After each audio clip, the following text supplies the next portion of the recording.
Now out there in the wide world, there are a lot of spin-off games from the Mario franchise. It's almost an obsession of Nintendo. And out of these, I got two that I like the most: Mario Kart and Super Smash Bros. Both these titles are truly Nintendo at its best. However, recently I found out that Nintendo wanted to do something quite daring. They wanted to create a spin-off of a spin-off.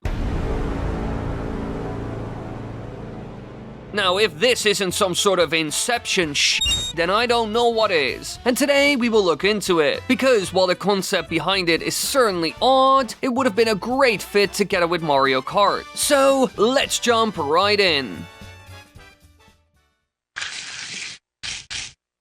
But first, introducing my new store, Wily.gg, the place to buy your new games and get your hands on eShop cards for Nintendo as well as Xbox. And don't forget, use code Wily at checkout to save 10%. Now let's continue.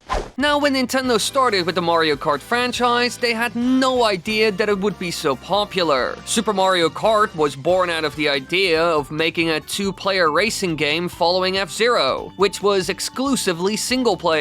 The team wanted to make a fun, multiplayer-oriented alternative, and it was aimed to be enjoyed with family and friends. And in the end, they decided that Mario and his friends would be a great fit for this. And in time, the franchise became more and more popular with each game. Heck, at some point it even started selling more copies than the regular Super Mario titles. So it really became its own thing. However, during the Wii and DS era, when Nintendo released some of the best Mario Kart games they have ever made, they came up with a new idea. Something that could add to the Mario Kart games while also being a standalone title. I mean, they had the money after all, and basically everyone and their grandmother owned either a Wii or DS. And this new game concept was known as Mario Motors, a game that is all about cars, but doesn't really involve racing whatsoever. Well, as far as we know. Now, this was a planned Nintendo DS game and was the brainchild of Yuji Sayoto. He's a Japanese video game designer, and in 1996, he founded the video game development company Favarium. Now, his latest ported game is Aero Porter, which is part of a collection of games called Guild 01 for the Nintendo 3DS. Aside from that, he has developed Odama for the GameCube and Seaman 2, with the last one of these being one of the weirdest games ever. Now, clearly, he had a relationship with Nintendo, and so he could pitch ideas to them quite easily. Actually, in the early 2000s, he was good friends with Shigeru Miyamoto and the former president of Nintendo, Iwata, so he could discuss any ideas with them, which is exactly what he did when he came up with the idea for Mario Motors. Now, all three would actually meet up and chat over tea, and usually they would be talking about video game ideas. And at one of those, Saito was asked by Iwata on what he was interested in lately, and his answer was sculpting chunks of metal, and he then explained his crazy idea to Iwata and Miyamoto while they sat in silence. In the end, both Iwata and Miyamoto said that the project sounded interesting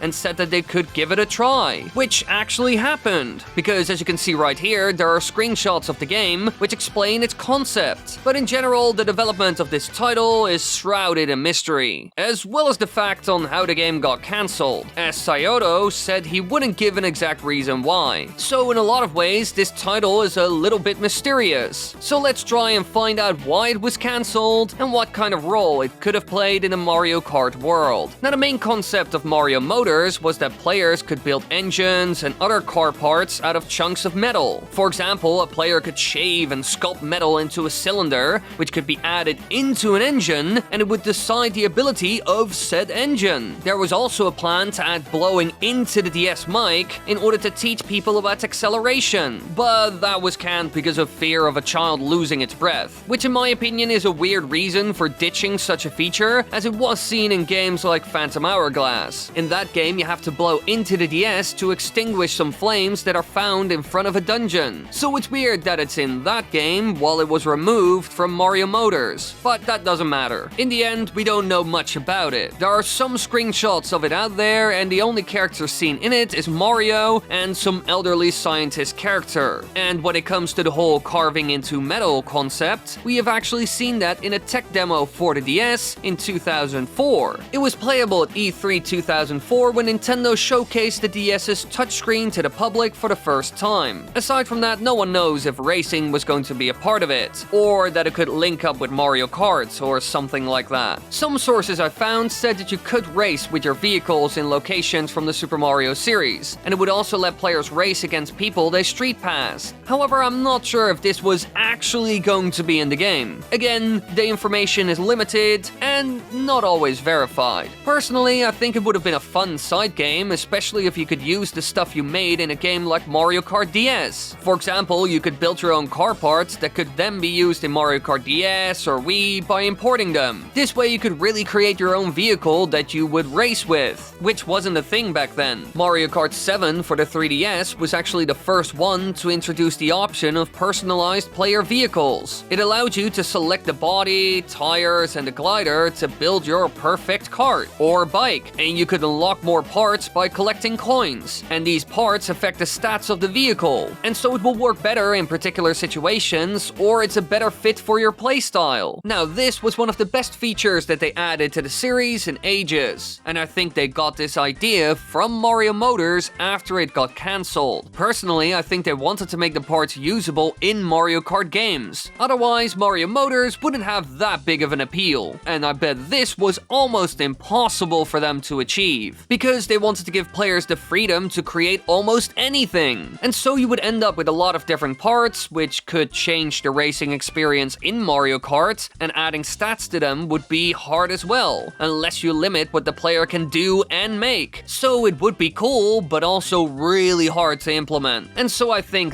that's why Mario Motors was scrapped, because without the option of connecting it to Mario Kart, it wouldn't have done that well. And so the idea was recycled into the custom parts seen in later Mario Kart games. And personally, I'm glad they still used the idea in some way. But I would have loved to create my own parts as well. However, maybe one day in the future, more ideas from this scrap game will end up in the Mario Kart series. Just imagine Mario Kart 9 with a feature where you can customize and change karts or bike parts even further. Or even make your own little engine or add custom parts to it that change its performance in a way like faster acceleration or higher top speed. Stuff like that would be amazing, but who knows if that will ever actually happen. It all depends on how Nintendo wants to revolutionize the franchise to keep it fresh and interesting. However, for now, you can keep yourself entertained with more videos like this that I have on my channel, so be sure to check them out. Thank you all so much for watching. I hope you enjoyed this video. Be sure to subscribe, click the bell button, do all the good stuff. Tell me in the comments what you think about the video. I read comments. I see. Wily has big eye that look down on you like ant. Also, for the people who listen to this blabbering nonsense at the end, I love you. Thank you very much. I suffer from many mental ill...